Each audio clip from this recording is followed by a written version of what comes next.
President Zelensky has just declared today historic in the face of a Russian retreat. Russian troops withdraw from the city of Kherson and the Ukrainian flag flies again in what is a hugely consequential moment in this 9-month war. Crowds have been cheering Ukrainian soldiers in Kherson as they entered the city for the first time since it was captured by Russia at the start of the war.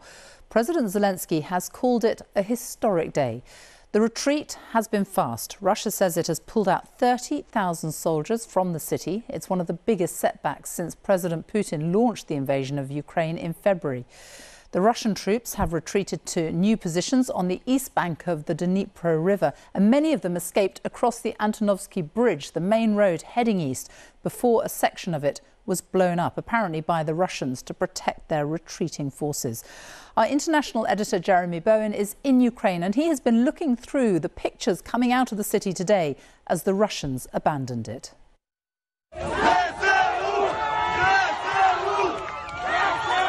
Kherson's residents emerged from their homes as the first Ukrainian soldiers reached the main square. For them, it's the end of more than 8 months under occupation. Plenty to celebrate, but they are not out of danger. Russia's guns are only a few miles away across the river.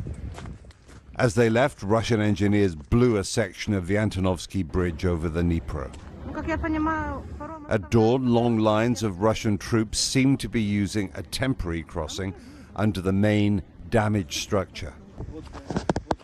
The Russian claim is that 30,000 soldiers and more than 5,000 pieces of equipment left Kherson before the bridges were blown.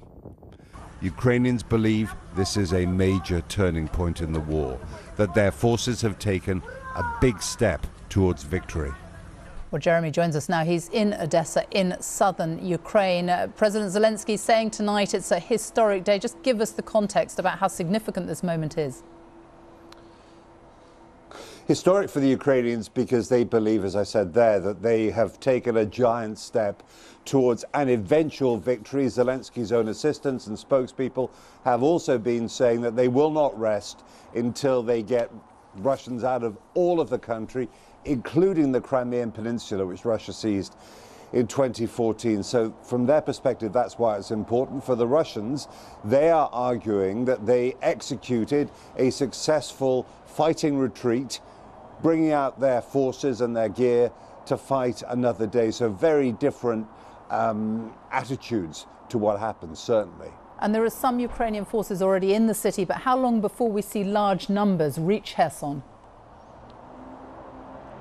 Well, I think they'll be moving up steadily. They're in the hinterland of the city already, but they are being cautious because they're saying, first of all, there could be booby traps, there could be mines, and more seriously than that, now the Russians have crossed the river into their new fortifications, they're still only a couple of miles away, well within artillery range, and there have been concerns raised by the spokespeople for the southern command of the Ukrainian armed forces, saying that they're preparing for a big bombardment into the city from the Russian-controlled side. So, of course, they will not want to expose too many of their troops or indeed the civilians to that.